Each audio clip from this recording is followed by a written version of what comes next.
Prezados alunos, bem-vindos de volta à disciplina de Sistemas Operacionais do nosso curso de Tecnologia de Informática. Essa é a nossa aula de número 5. E nessa aula nós continuamos dentro do capítulo 2 do nosso livro-texto, continuando o nosso tópico de processos. Foi um tópico que nós começamos na aula passada. A ementa que nós vamos seguir é a ementa de comunicação entre processos. Esse é o grande tópico dessa aula. E aí na tela de vocês veem os 3 tópicos principais que vão ser abordados, as 3 questões principais que vão ser abordadas. Nós vamos dar uma breve introdução ao problema de por que é importante que os processos se comuniquem. Depois nós vamos falar de alguns problemas inerentes à comunicação entre processos. São problemas extremamente importantes, apesar de que nós vamos abordá-los de maneira mais ou menos superficial. E depois nós vamos dar algumas propostas importantes também para como resolver esses problemas através da abstração que nós chamamos de exclusão mútua dentro do processamento. O tópico da aula de hoje é um tópico que se encaixa num tema um pouco mais amplo, um tema chamado de programação concorrente. Eu acho que na aula passada eu já tive a oportunidade de mencionar isso para vocês. É um tópico que vem sendo desenvolvido, eu acho que de 40 a 50 anos, e nunca parou de evoluir. Então o que eu vou apresentar para vocês é uma destilação muito bem feita, eu acho, das coisas principais. Nós vamos pegar 2 ou 3 tópicos, que são os tópicos fundamentais dentro desse assunto, e vamos apresentar para vocês. Mas é importante que eu diga que isso se insere num contexto histórico maior, para que vocês tenham uma noção de que muita coisa foi feita e por isso muita coisa não vai ser apresentada. Eu quero que vocês se lembrem da aula passada, que nós, desde a aula passada, agora a partir do capítulo 2 em diante, estamos tratando os sistemas operacionais como uma grande população de processos que coexistem e cada um deles imagina que está sendo executado por uma máquina virtual exclusiva. Na próxima aula nós vamos ver como é que essas coisas podem ser tornadas reais através do estudo dos escalonadores, mas agora é importante que vocês tragam de volta para a mente de vocês essa abstração que foi utilizada. E já que nós estamos falando de uma população de processos que coexistem e que são tratados pelo sistema operacional, eu acho que vocês podem imaginar que esses processos não existem isoladamente, é necessário que eles se comuniquem. Um exemplo importante de comunicação nós já vimos na aula passada, que é esse exemplo que aparece na tela de vocês, onde nós tínhamos um exemplo de um comando digitado por um usuário do sistema do tipo Unix, seja Linux ou algum outro qualquer, que fazia o seguinte, vamos nos lembrar desse exemplo. Em primeiro lugar, o usuário pedia que 3 arquivos, C1, C2 e C3, fossem concatenados, quer dizer, um colocado depois do outro, e o resultado dessa concatenação seria comunicado para um outro processo grep, e esse processo grep faria pegar um padrão, que no caso era a palavra árvore, e achar todas as ocorrências desse padrão dentro dessa concatenação dos 3 arquivos. A comunicação se daria através de um arquivo especial, que nós também já estudamos mais de uma vez, que é um arquivo chamado pipe nos sistemas do tipo Linux. Bem, claramente nós temos aí 2 instâncias de processos que estão cooperando uma com a outra para fazer uma tarefa que o usuário pediu. O que o usuário quer no final é que seja identificado em todos esses arquivos, C1, C2 e C3, todas as ocorrências da palavra árvore. Para isso, ele invocou uma instância do processo cat e uma instância do processo grep, concatenou os 2 através do arquivo especial e está esperando que essa cooperação dos 2 processos gere o resultado que ele estava interessado. Bom, esse é um exemplo muito simples, mas é um exemplo que, apesar de simples, já motiva para vocês a necessidade de que essa multidão de processos que coexiste dentro do sistema operacional se comuniquem uns com os outros. Existem inúmeras soluções para resolver todos os problemas que aparecem com essa coexistência. Todas as soluções têm que buscar pelo menos 2 coisas. A primeira característica importante é essa que aparece logo no segundo item do slide de vocês, dizendo: a comunicação entre os processos deve ser feita de tal modo que seja estruturada independente de interrupções. O mais importante nessa frase é independente de interrupções. Eu quero que vocês se lembrem novamente da aula passada, onde nós vimos que todos esses processos, apesar de individualmente imaginarem que estão sendo executados por máquinas virtuais exclusivas, na verdade estão sendo executados muitas vezes por um único processador que é compartilhado entre eles. O compartilhamento entre eles é feito através de interrupções. Então, o que esse primeiro item quer dizer para vocês é que, independentemente do entrelaçamento que exista entre as execuções virtuais de todos esses processos, a solução que você propuser para a comunicação entre eles tem sempre que funcionar. A segunda propriedade importante é o seguinte, chama-se exclusão mútua, e quer dizer, em poucas palavras, o seguinte: os processos, ao longo do tempo, devem excluir-se uns aos outros no acesso aos recursos compartilhados.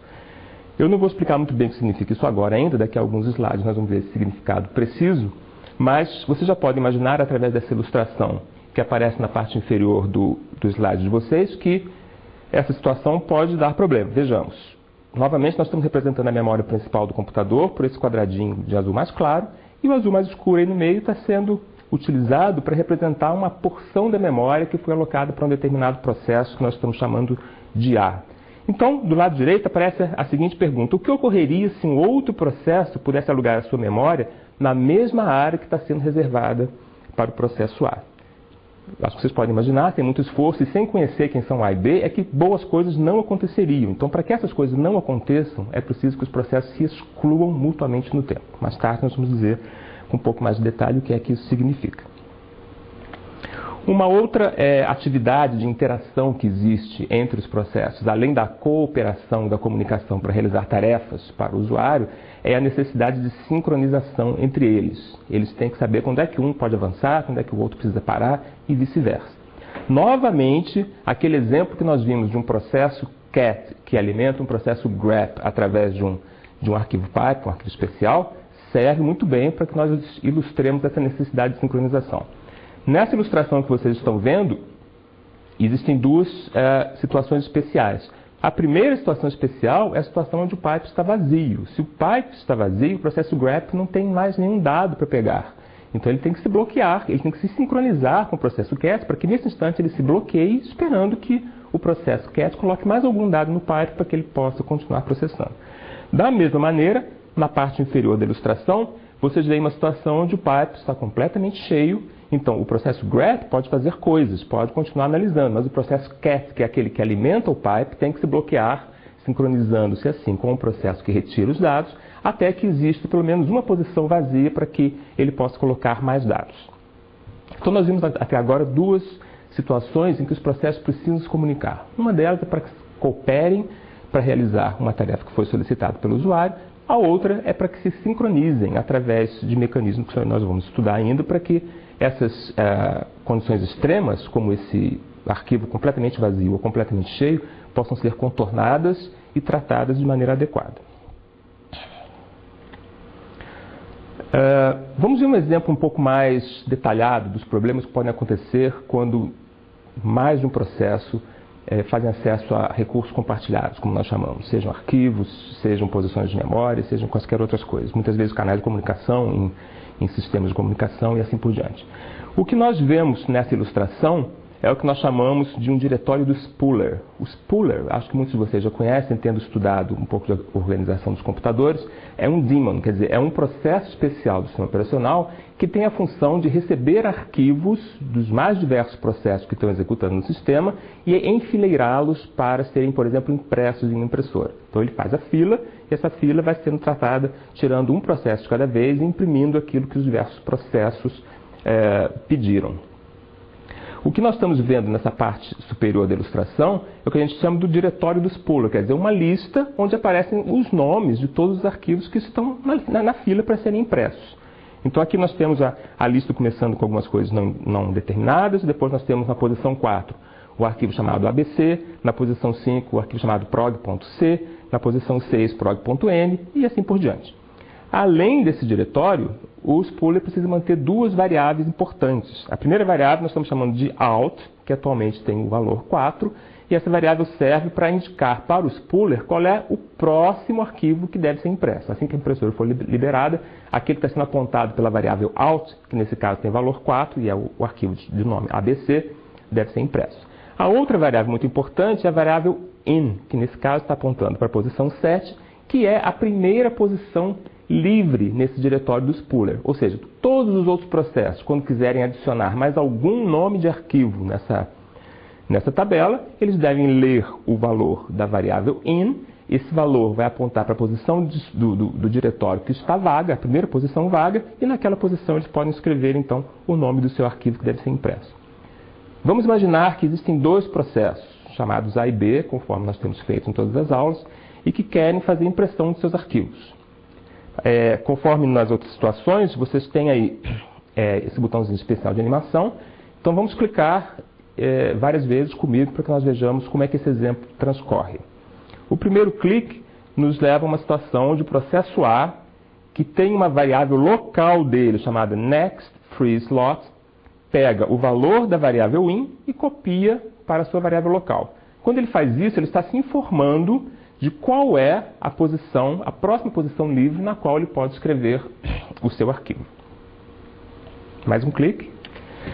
Digamos agora que o processo B foi interrompido, quer dizer, o processo A foi interrompido logo que tinha copiado o valor da variável in e o processador foi transferido para o processo B, que fez isso que vocês viram nessa animação. Ele copiou também o valor da variável in para a sua variável interna, porque ele tem também uma cópia daquele next free slot, e sem ser interrompido novamente, pegou o seu arquivo, que se chamava cdr.txt, né, e colocou lá na 7ª posição, que é a posição que estava sendo apontada pela variável in. Depois de fazer isso, ele incrementou a variável in, dizendo que agora ela vale 8, e que 8 é a próxima posição que deve ser utilizada por um processo que no futuro queira imprimir novos arquivos. Mais um clique. E vocês veem que agora nós demos de volta o controle para o processo A. Só que o processo A ainda tinha na variável dele escrito o número 7.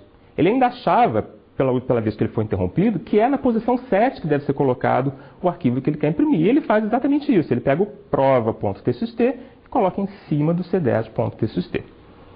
E mantém o valor da variável in em 8, porque ele achava que era 7, incrementou, agora continua 8.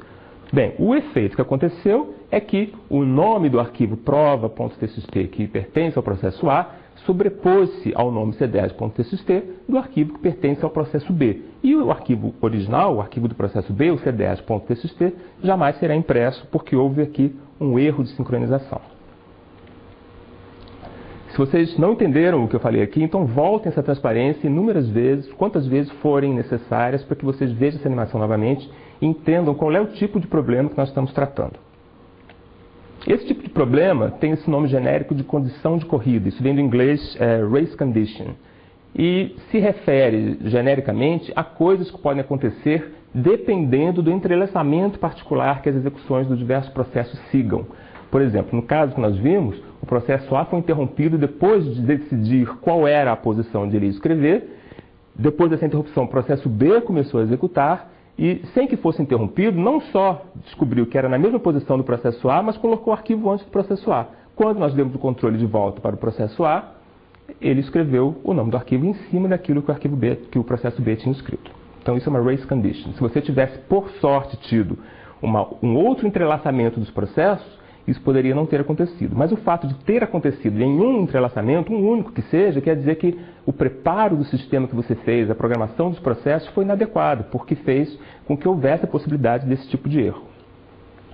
Em geral, essas condições de corrida são caracterizadas por esses 3 itens que estão aqui na primeira parte dessa transparência. Em primeiro lugar, ocorre quando 2 ou mais processos acessam um recurso compartilhado. Exatamente o que estava acontecendo naquele nosso exemplo. Em segundo lugar, o resultado das execuções do processo dependem da ordem em que eles são entrelaçados, na ordem em que eles são interrompidos e o controle é passado pelo sistema operacional de um processo para outro. Em terceiro lugar, isso não ocorre necessariamente com todos os entrelaçamentos, com todas as execuções. Foi o que eu disse, em alguns casos pode dar certo, em outros casos pode dar errado. O que nós queremos é fazer um projeto que garanta que sempre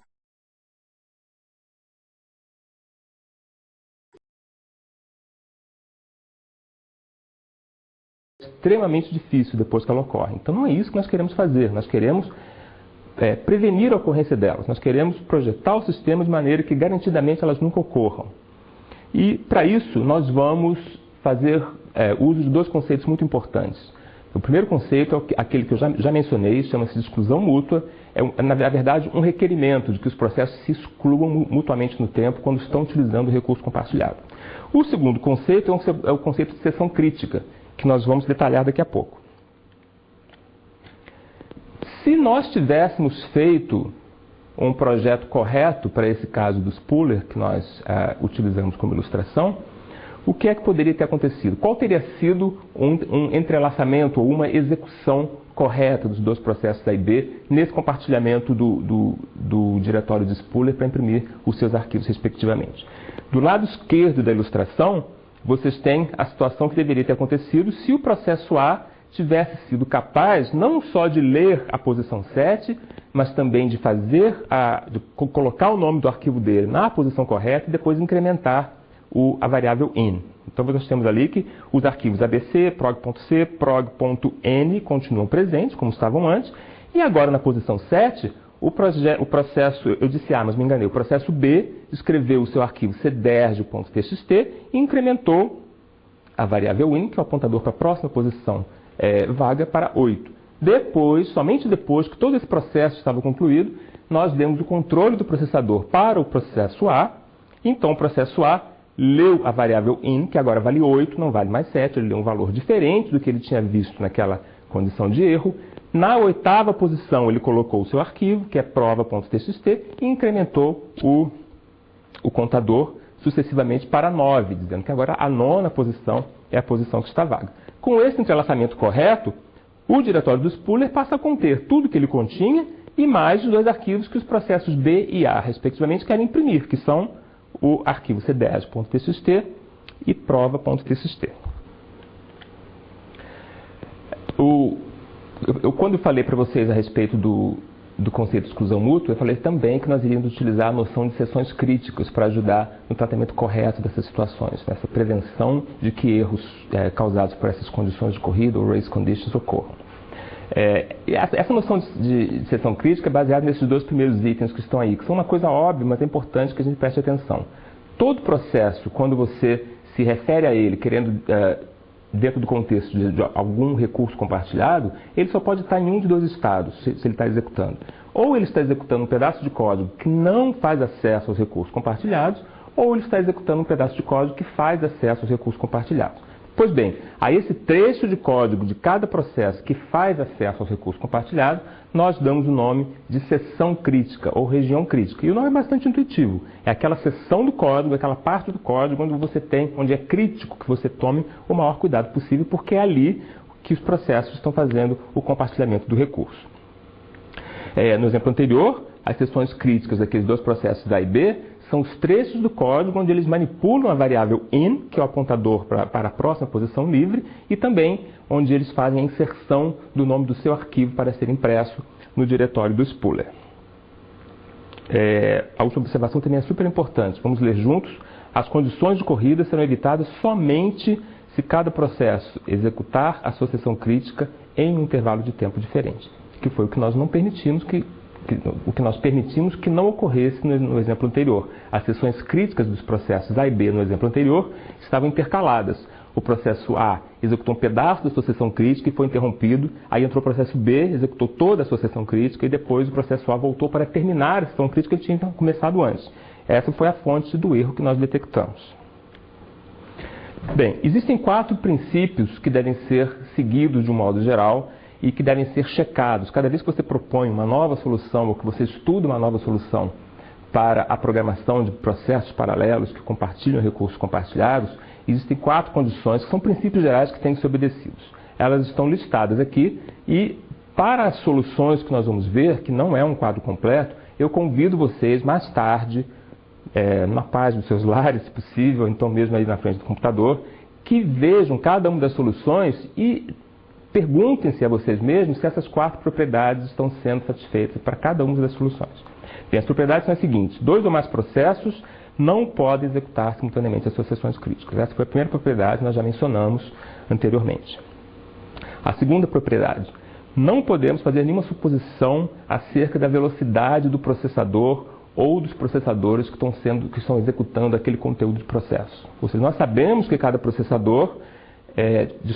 processo ele existe como se estivesse sendo executado virtualmente por uma única CPU. Mas a velocidade real em que ele é executado depende de quantos processos há e de como é feito o intercalamento. Então, a solução que for proposta para o problema de programação concorrente não pode fazer nenhuma suposição acerca dessas velocidades. Não pode supor, eu vou supor que o processo A está sendo executado com prioridade maior que o processo B, ou que estão sendo executados em processadores diferentes, sendo que um é mais rápido que o outro. Nada disso pode ser suposto. E a razão disso é que nós queremos que a solução seja geral, seja aplicável quaisquer que sejam as condições de temporização, tanto do escalonador, do agendador do processo, como dos processadores propriamente ditos. A terceira condição também é muito importante, diz o seguinte: um processo que não está executando a sua seção crítica, ou seja, ele está fora, ele está executando coisas que não têm a ver com os recursos compartilhados, esse processo não pode causar o bloqueio de qualquer outro processo. Isso é muito razoável, mas para que vocês entendam perfeitamente requer uma certa meditação. Isso quer dizer o seguinte, nós só aceitamos que um processo cause o bloqueio de um outro se este processo causador estiver ele próprio dentro da sua seção crítica. Por que é razoável que nesse caso ele cause o bloqueio do outro? Porque se o outro quiser usar o mesmo recurso compartilhado que ele está usando e ele já está dentro da seção crítica, é natural que ele cause a espera do outro. O outro passa a estar bloqueado, esperando que o processo anterior, o primeiro deles, saia da seção crítica e ele possa então executar. Nas tendências mais modernas de programação concorrente, o que está sendo investigado é o que se chama de Wait-Free Synchronization, quer dizer, como fazer a sincronização proibindo até mesmo isso, proibindo que mesmo processos que estão dentro da seção crítica atrapalhem ou bloqueiem aqueles que estão fora. Mas isso é um tópico que está completamente fora do escopo do nosso curso. Isso é para quem gostar muito do assunto e quiser mais tarde se aprofundar. E o quarto requerimento diz simplesmente que um processo deve ser capaz de executar a sua seção crítica no intervalo de tempo finito. Isso quer dizer duas coisas. Isso quer dizer, em primeiro lugar, que ele não deve esperar por um tempo muito grande até que seja dado a ele acesso à sua seção crítica. E quer dizer também que uma vez que ele entra na sua seção crítica, ele não pode permanecer lá por um intervalo de tempo infinito. Tem que ser um intervalo de tempo limitado, de preferência curto. Muito bem, antes de nós continuarmos, vamos ver um exemplo com animação aí na parte de baixo da transparência.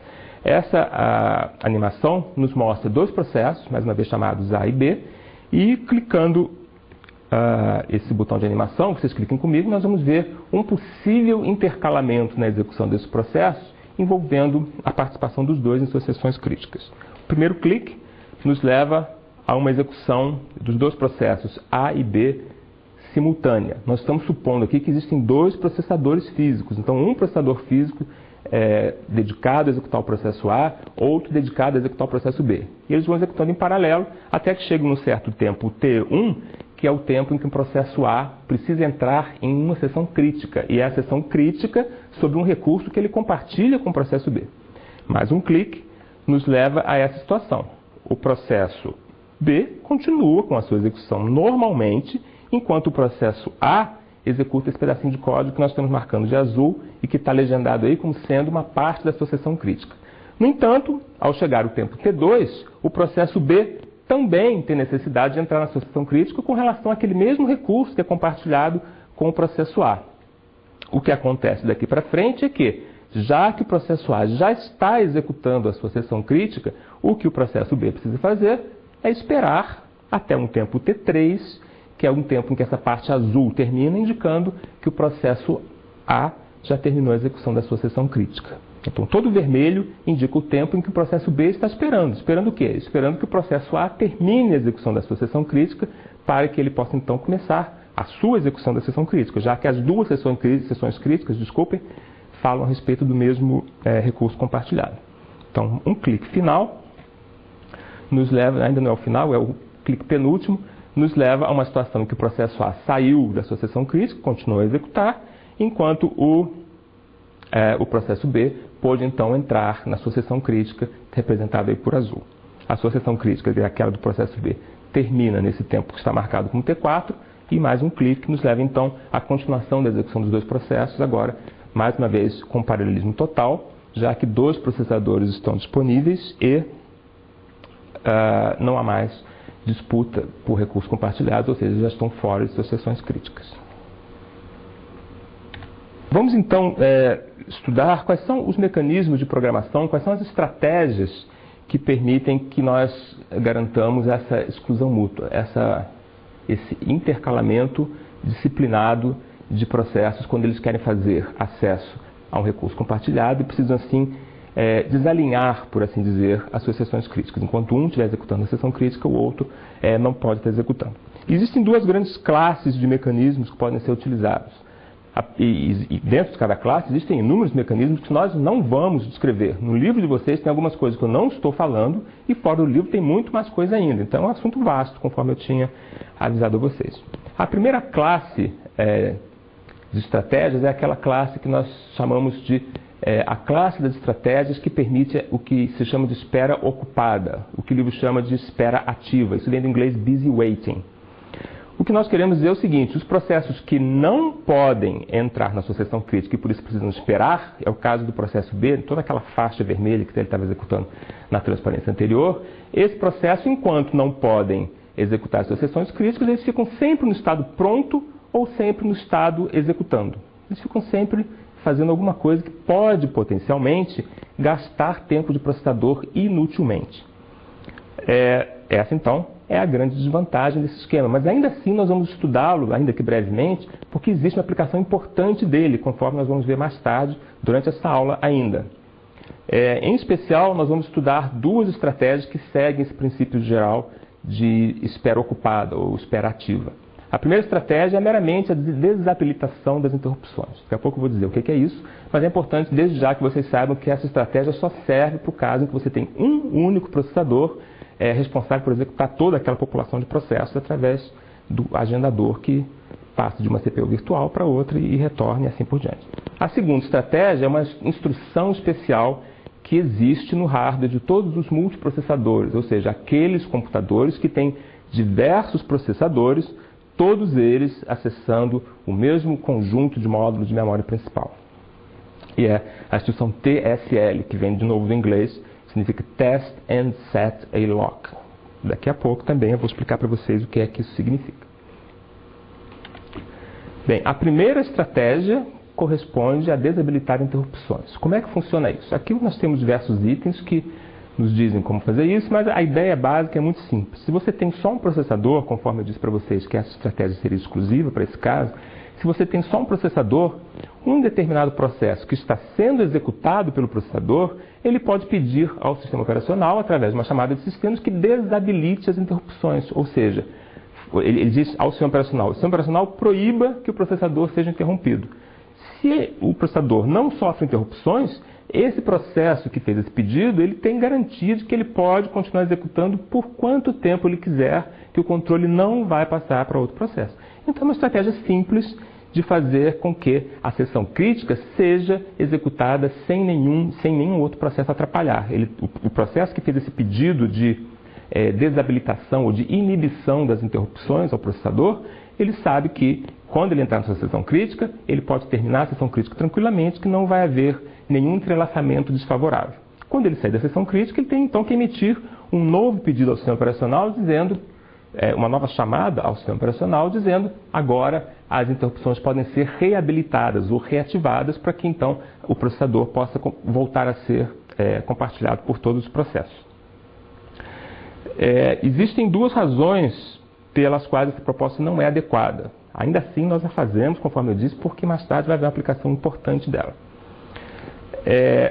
A primeira razão pela qual a proposta não é adequada é que, se os processos não forem muito bem programados, pode ser que um deles simplesmente não faça o pedido para reabilitar as interrupções. E se esse pedido não for feito, jamais o escalonador vai voltar a funcionar e aquele processo vai continuar executando eternamente ou até o seu término, mas o que é importante é que nenhum dos outros processos vai ter acesso ao processador.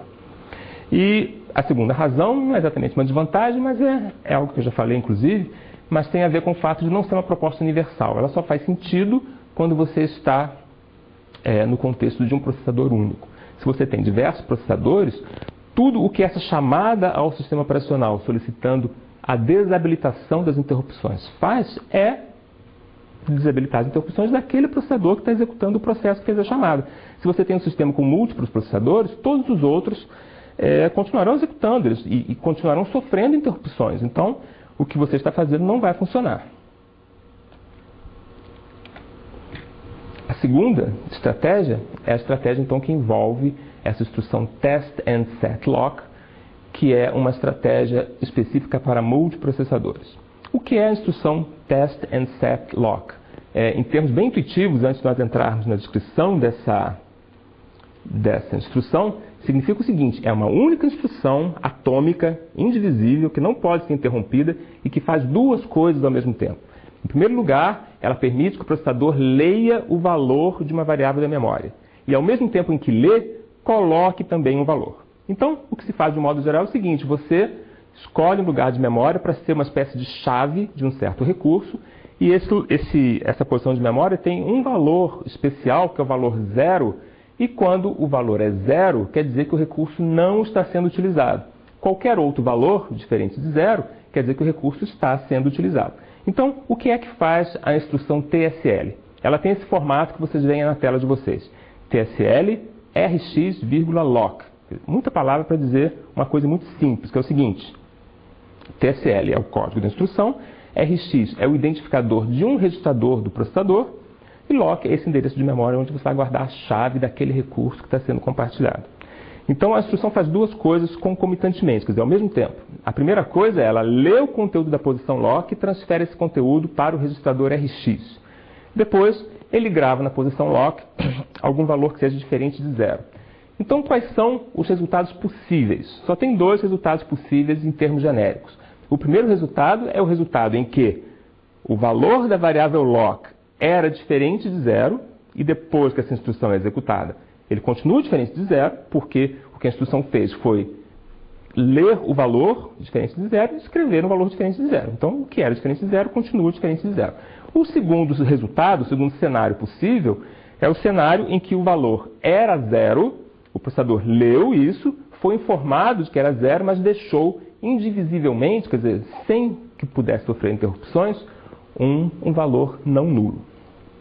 Nós vamos ver na próxima transparência como é que isso pode ser utilizado para garantir exclusividade nos acessos às sessões críticas sobre recursos compartilhados. Se vocês estão se perguntando como é que isso pode ser implementado, aqui tem duas dicas que explicam isso. Os detalhes arquitetônicos são complicados, conforme vocês podem imaginar, complicados como tudo que envolve sistemas de multiprocessadores. Se um processador já é complicado, vocês imaginam múltiplos. Mas as duas receitas principais são as seguintes. Em primeiro lugar, o processador, para que isso possa ser executado, para que a instrução possa ser executada de maneira atômica, o processador inicia bloqueando o barramento da memória, até executar as duas posições. Ou seja, nenhum outro processador, nós estamos aqui falando de um sistema de múltiplos processadores, nenhum outro processador vai poder fazer acesso à memória enquanto essa instrução, nas suas duas partes, estiver sendo executada.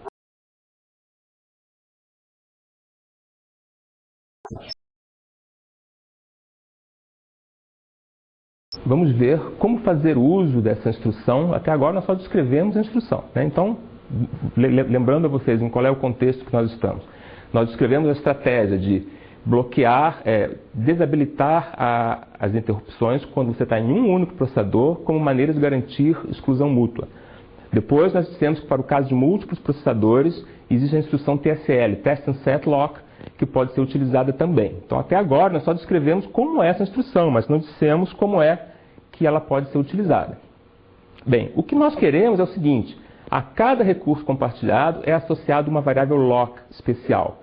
Quando essa variável tiver valor 0, quer dizer que o processo que descobrir que esse valor é 0 pode executar a sua sessão crítica sobre o recurso compartilhado. Mas ele tem que ter o cuidado de não só descobrir que o valor é 0 e, portanto, o recurso está livre, mas colocar um valor diferente de 0, porque um outro processo que chega logo depois tem que encontrar a porta fechada, tem que encontrar a variável lock com um valor diferente de 0. Então, nós definimos dois procedimentos simplesinhos que estão escritos aí na tela de vocês, como códigos em linguagem de montagem, né, em assembly do processador em questão, que servem precisamente para um processo entrar numa sessão crítica sobre esse recurso que é guardado pela variável lock e depois para sair da sessão crítica sobre esse mesmo recurso. Bem, a entrada na sessão crítica, essa sopa de letras toda dentro desse código assembly, quer dizer o seguinte: o processo vai ficar iterativamente testando o valor da variável lock, seguidamente, aqui é uma espera ocupada realmente, porque fica o tempo todo testando enquanto ele estiver executando, até que ele descubra que o valor se tornou 0. Quando ele descobre que o valor se tornou 0, ele então entra na sessão crítica, faz o que ele tem que fazer com o recurso, e ao sair ele coloca o valor 0 novamente. Lembre-se que ao descobrir que o valor era 0 e assim entrar na sessão crítica, ele deixou lá um valor diferente de 0, porque é isso que a instrução Test and Set faz. Então, a entrada é: espere o valor se tornar 0, quando se tornar 0, ao mesmo tempo em que você descobriu isso, deixe lá um valor diferente de 0, depois executa a sua sessão crítica e na saída você retorna o valor 0, dando assim a oportunidade a outros processos que estejam fazendo esse mesmo loop de espera de executarem associações críticas sobre aquele recurso compartilhado que é protegido pela variável lock.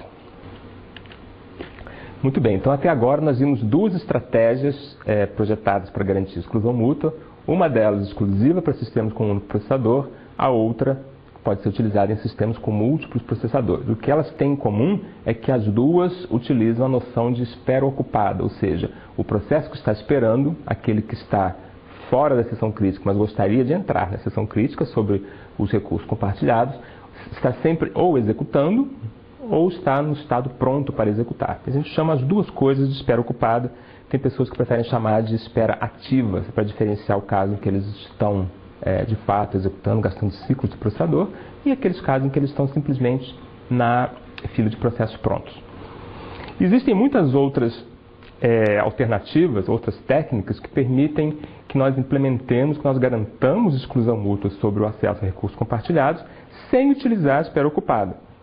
São aquelas que, quando o processo não pode entrar na associação crítica sobre um recurso compartilhado, ele fica bloqueado, ele sai da fila de processos prontos e fica numa fila especial, uma fila de espera pelo direito de entrar na seção crítica sobre aquele recurso compartilhado. Nós não vamos estudar todas essas estratégias, mas vamos estudar a estratégia fundamental, que é a estratégia chamada de semáforos. No entanto, a melhor forma de entender o que são semáforos e como eles funcionam e com essas operações permissíveis sobre semáforos é utilizar um exemplo. Então, antes de definir semáforos, nós vamos ver que exemplo será esse. É um problema clássico da programação concorrente.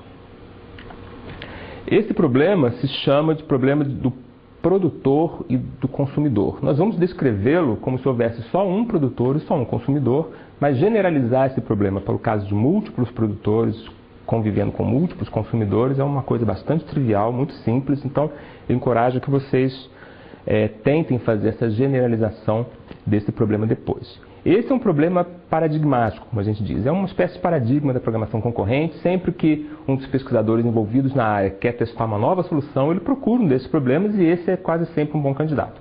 Outros candidatos muito interessantes são descritos no livro de vocês. Eu gostaria de ter tempo de descrever outros problemas para vocês, mas nós não temos esse tempo, não queremos alargar muito o assunto, mas se vocês tiverem curiosidade, procurem no livro. Um problema especialmente interessante é o problema dos dining philosophers, ou filósofos jantando.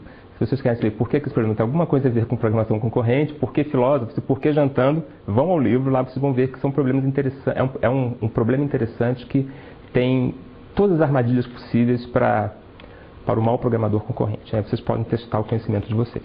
Bem, mas voltando aqui ao nosso problema, nós estávamos falando do problema de produtores e consumidores. O que nós temos aqui é um buffer e dois processos. O processo produtor coloca itens nesse buffer e o processo consumidor retira itens desse buffer. O Alexandre, nosso assistente, quis fazer o buffer contendo, parecia mais uma cesta de feira. Então ele botou salsa, batata, cebola, alho, etc. Se vocês quiserem fazer alguma coisa menos prosaica, fiquem à vontade, é só botem arquivos, o que vocês quiserem. O importante é que é um buffer compartilhado, onde são colocados itens e são retirados itens, respectivamente por um processo produtor e por um processo consumidor.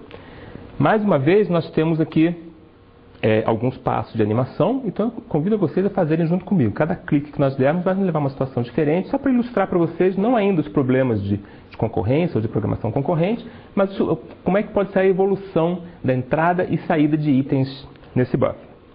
Então, o primeiro clique nos leva à situação inicial, que é a situação onde o buffer está completamente vazio, não há nenhum item, o produtor ainda não colocou nada e o consumidor naturalmente ainda está esperando que apareça alguma coisa. Mais um clique nos leva ao aparecimento de 4 itens. Vocês devem ter visto 4 itens, isso aqui já está temporizado, então não tem muita escolha nos cliques, mas houve 4 itens aparecendo no buffer, significando que o produtor colocou esses 4 itens lá, e depois um dos itens, que é esse terceiro, que estava na posição 3, foi retirado pelo consumidor. Mais um clique nos leva a mais um passo da dinâmica.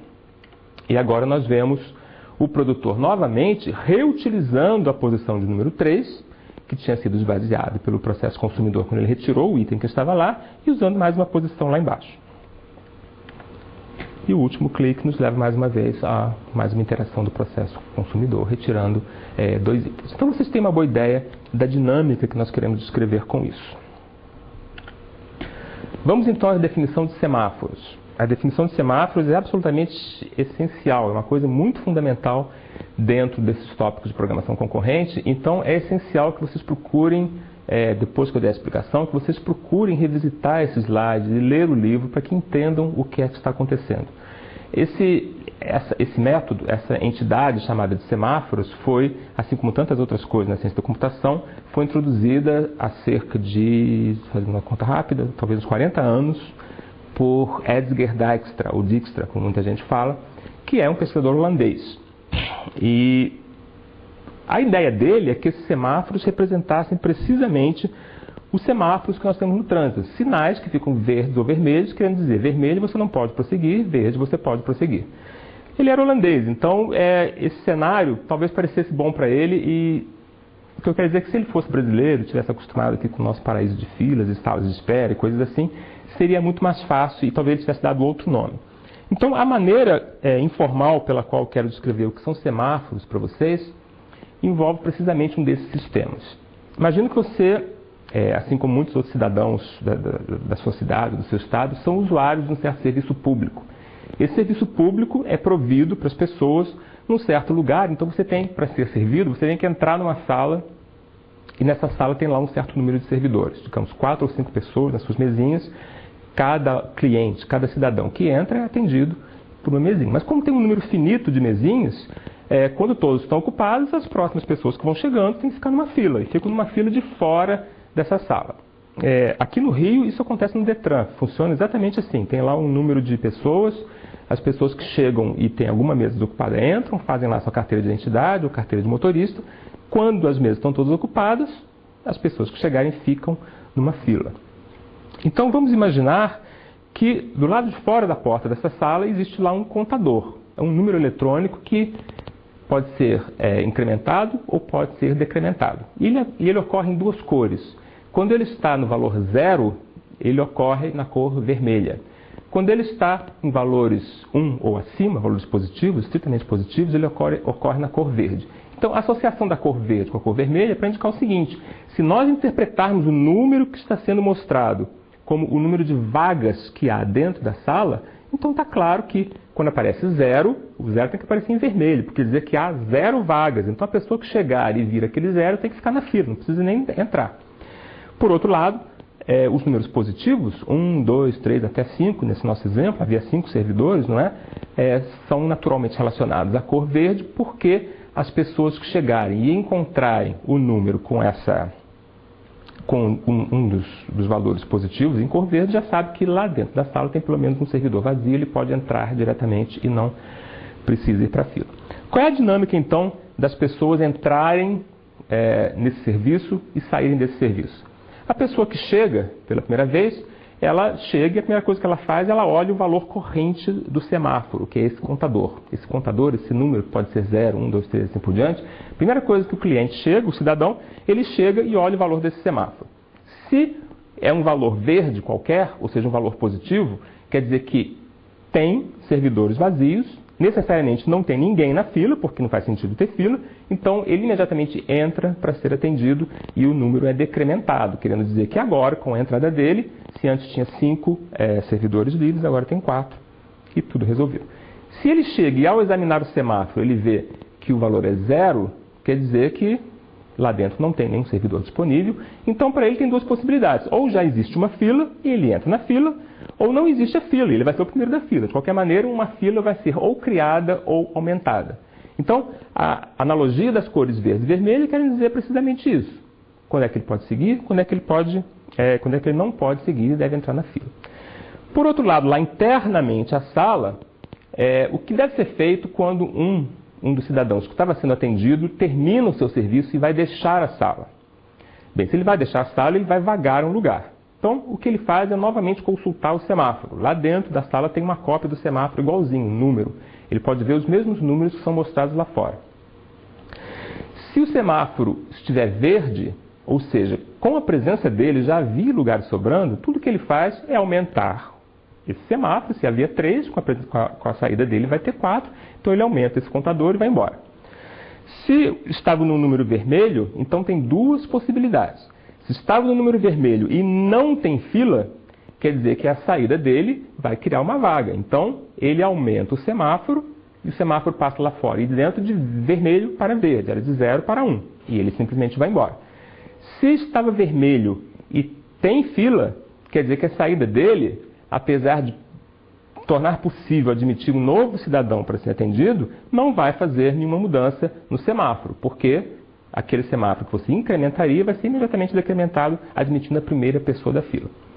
Então, eu sei que são muitos detalhes, mas voltem aí à aula de vocês, eu sei que vocês têm esse controle, e repitam até que vocês entendam essa analogia, porque daqui para frente nós vamos tratar um semáforo somente como um inteiro sobre o qual vai haver duas operações.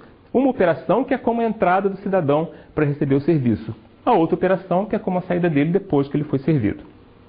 O que é especialmente importante nesse contexto que nós temos tratado de exclusão mútua é que se você tiver uma sala de espera nesse contexto, ou um número de servidores exatamente igual a 1, o que nós estamos modelando é precisamente o requerimento de exclusão mútua de vários processos querendo executar suas sessões críticas sobre o mesmo recurso compartilhado. Então, meditem sobre isso, pensem até que vocês se convençam para que a gente possa passar daqui para frente. Nessa parte inferior do slide que vocês estão vendo, ainda esse mesmo slide número 15, nós temos um exemplo do que é que pode acontecer. Nós temos, primeiramente, a definição formal do que vem a ser o semáforo, de quais são as duas operações que podem ser realizadas sobre ele, e ilustrações que são muito parecidas com essa motivação que eu dei para vocês, do que acontece no sistema computacional mesmo, com diversos processos fazendo acesso ao semáforo como portal, como pré-requisito para entrar em suas sessões críticas sobre recursos compartilhados. Bem, então, semáforos são inteiros não negativos, eles têm valor 0 ou positivo, estritamente. Associado ao semáforo existe uma fila, assim como nós tínhamos a fila lá no caso do nosso atendimento no serviço público. E sobre semáforos, que agora é uma variável dentro do sistema computacional, só existem duas operações que são chamadas no sistema, duas operações que podem ser executadas. Tem uma operação chamada de P e uma operação chamada de V. Essas operações vêm de palavras em holandês que eu desconheço completamente. Então, por isso que além de colocar o P e V, eu coloco o P e V em vermelho e verde, porque o P é a operação que dá a possibilidade de ele ser bloqueado. É aquilo que ele deve fazer antes de entrar na sala, então ele pode ser bloqueado. E o V é o que ele deve sair quando ele deixar a sala. E é como se ele estivesse dando um sinal verde para alguém. Então, se vocês querem interpretar P e V como pare e verde, ou pare e vai, o que vocês quiserem, fiquem à vontade. O importante é que seja P e V. Tem muitos pesquisadores, inclusive eu acho que o livro de vocês faz isso, que não usa P e V e usa outros nomes, down e up, essas coisas assim. Mas P e V é o nome clássico. Então, temos agora nessa transparência uma animação. Vamos ver o que acontece com essa animação ao longo dos diversos passos. O primeiro passo nos leva à definição do que é a operação P. Então eu vou ler na transparência e vocês leiam comigo. Ela é muito semelhante ao que eu descrevi para vocês no caso do exemplo do serviço público. Então, vamos ler. A operação P inicialmente verifica o valor do semáforo, que é o valor do inteiro. Se o valor for maior que 0, então ele simplesmente decrementa o valor e continua a sua execução. Ele entra na seção crítica, se nós estivermos fazendo o semáforo para entrar na seção crítica. Caso contrário, quer dizer, o valor é exatamente igual a 0, o processo que executou a operação P será bloqueado e colocado na fila. Então, voltem àquela intuição que eu dei para vocês a respeito dessa questão dos semáforos e vejam que realmente essa operação P faz aquele teste inicial do cidadão que chega na porta, olha para o semáforo e decide se ele deve entrar ou se ele não deve entrar e deve ficar na fila. Mais um clique. Na nossa animação, nós vamos ver uma situação onde nós começamos com o semáforo em 1 e depois ele é passado para 0. Se vocês não viram, voltem à animação. A única coisa que muda de um passinho para o outro, temporizado automaticamente, é que o semáforo estava em valor 1 e depois ele passa para 0. Isso quer ilustrar uma situação em que a fila está vazia, o semáforo está com valor 1, chegou um certo processo, executou uma operação P, o que ele fez foi decrementar, mas como o valor era positivo, ele pôde decrementar seguramente e prosseguiu com o seu processamento. Não houve necessidade de entrar na fila. Mais um clique vai nos levar à execução hipotética da operação P por um outro conjunto de processos, enquanto o valor do semáforo é 0. Bem, a operação P diz o seguinte: se o valor do semáforo é 0, cada execução do P faz com que o processo que chamou a operação P seja enfileirado para esperar que o valor do semáforo mude. Então aí nós tivemos uma sequência, primeiro o processo A, depois o processo C, depois o processo B, entrando na fila, porque todos eles foram chegando enquanto o valor do semáforo era 0. Bem, isso ilustra o que é a operação P. Mais um clique nos leva à definição da operação V. Então, assim como fizemos com a operação P, vamos ler a definição do que vem a ser a operação V, que é a operação de saída, aquela que o cliente, depois de ser servido, deve executar. A operação V também verifica o valor do semáforo. A operação P começava fazendo isso. A operação V também verifica o valor do semáforo. Se o valor for 0 e a fila não estiver vazia, a operação escolhe um dos processos da fila e coloca no estado pronto. Caso contrário, a operação incrementa o valor do semáforo. Voltem novamente à transparência, vocês precisam entender que essa definição da operação V é precisamente aquela situação que eu falei para vocês, a pessoa acabou de sair, olhou para o semáforo, viu se tinha fila, se não tinha fila e todas as coisas que foram tomadas como decisões naquela hora. Mais um clique vai nos levar a execuções de operações V. Então o que nós fizemos aí foi ilustrar 3 execuções da operação V.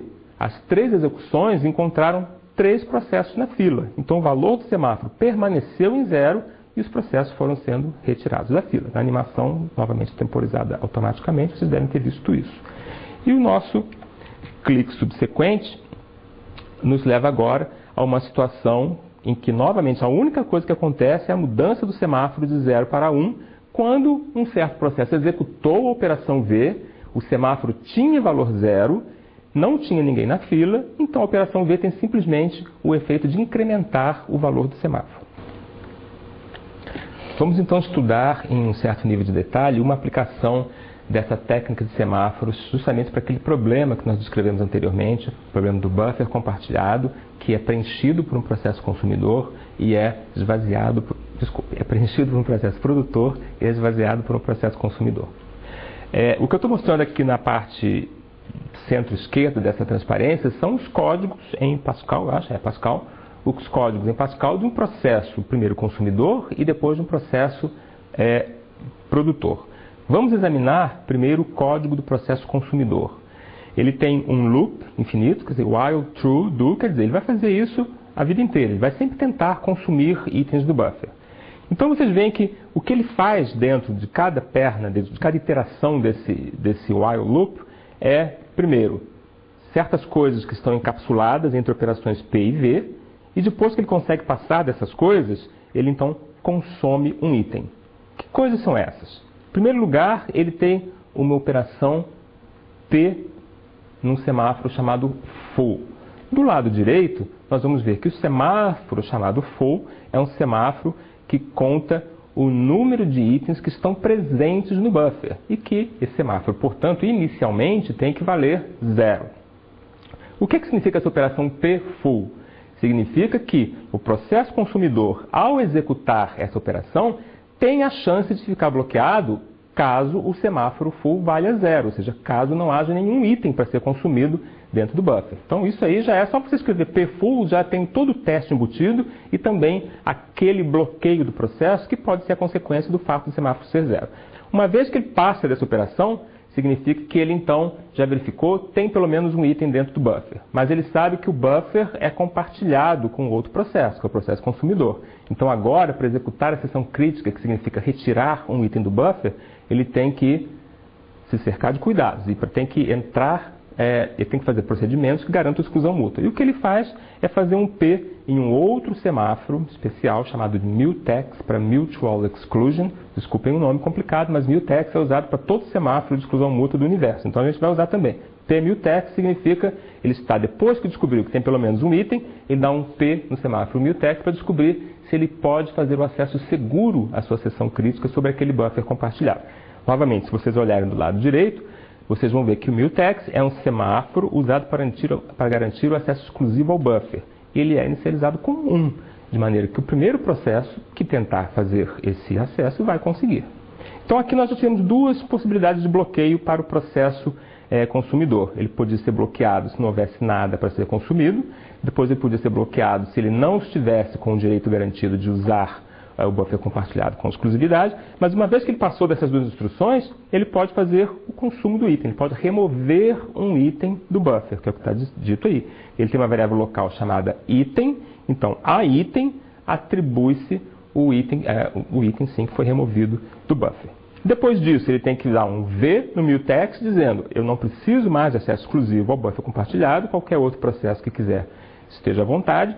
E depois disso, ele tem que dar um V em um semáforo empty, que é um terceiro semáforo que nós estamos introduzindo agora.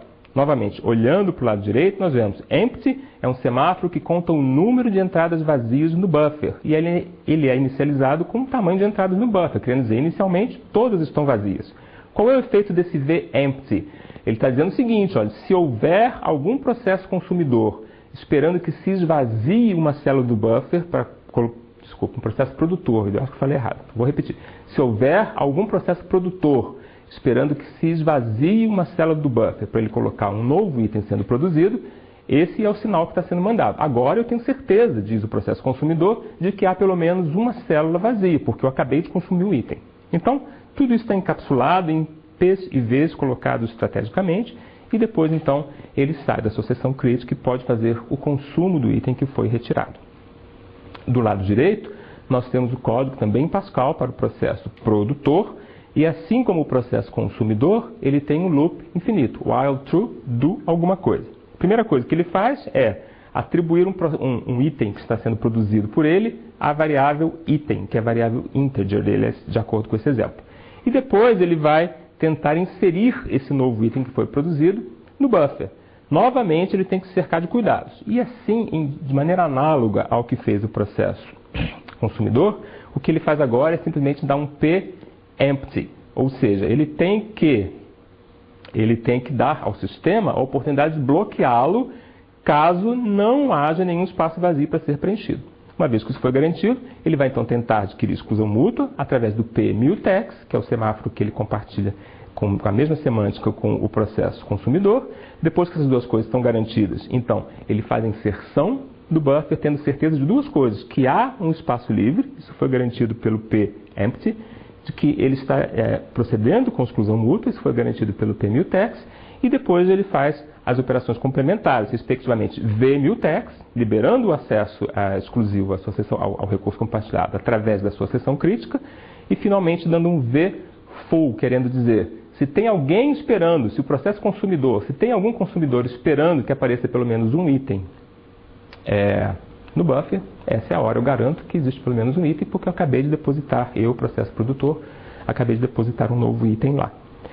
Então, essa solução é extremamente importante, voltem a ela tantas vezes quanto necessárias para que vocês entendam o que está acontecendo. Nós estamos usando 3 semáforos diferentes e com semânticas diferentes. É importante que vocês compreendam os detalhes do que está sendo feito aqui e que compreendam também que assim todos os possíveis intercalamentos do processo produtor e consumidor serão executados com segurança e com corretude.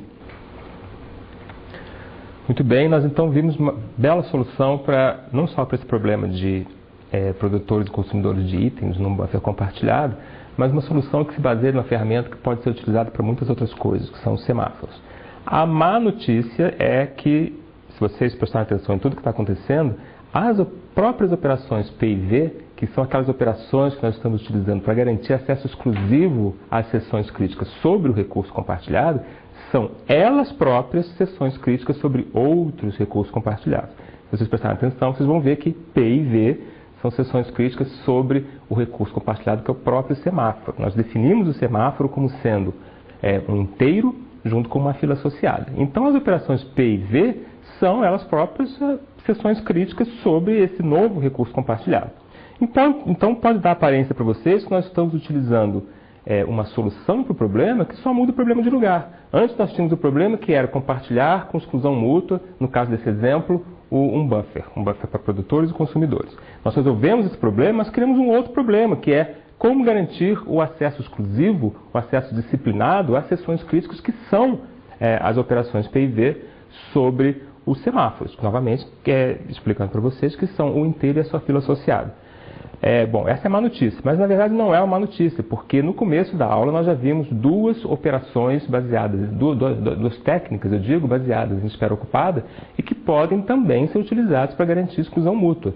São a técnica de desabilitar interrupções e a técnica de utilizar a instrução TSL, Test and Set Lock. Nós dissemos naquela altura da aula que essas eram opções pouco desejáveis, porque a espera ocupada é uma espera que pode potencialmente gastar muito tempo do processador à toa, já que enquanto um processador está executando a seção crítica de um processo, o outro estaria simplesmente gastando ciclos esperando, fazendo com que o seu processo esperasse a saída daquele primeiro processo da seção crítica.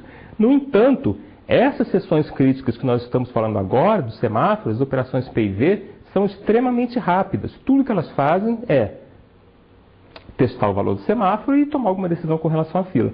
Então, esse segundo problema que foi criado, que é garantir exclusão mútua no acesso às estruturas de dados que compõem o semáforo, pode ser resolvido por aquelas duas técnicas, seja em um processador só, e nesse caso você usa inibição de interrupções, seja em múltiplos processadores, e nesse caso você pode utilizar a instrução TSL, Test and Set Lock, que é sempre disponível nesses casos.